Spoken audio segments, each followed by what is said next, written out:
Un tā esmu saticis mūsu, kas jauns konkursu uzvarētājs Kristīni un Anni, un kā redzat, viņas ir atnākušas arī tērpos. Visi, kur vēro video, var redzēt, ka ir tērpos, bet tie, kuri klausās rādio, vienkārši kā jūs izskatāties?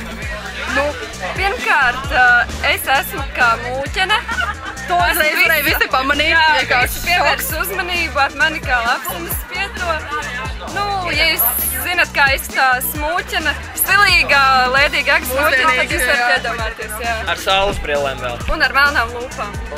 Un spaiku jostu. Es kā vienkārši spilgta personības, spilgtā kleitā, ar Gagas brillēm, protams, savādāk jau nekāda. Jā. Ko jūs sagaidat no šī vakara koncerta?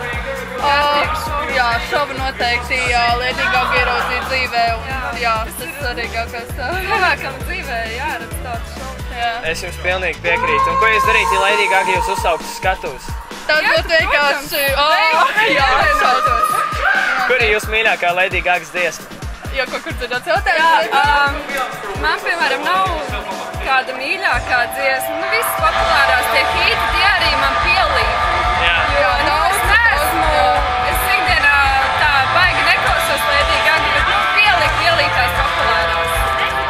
Bet, manuprāt, jūs abas tieši var sajaukt šodien kāds Lady Gaga un pats pajautāt, lai jūs uzdziedat. Jā. Ok, patīkam koncertu. Labi, paldies, jā. Spin FM.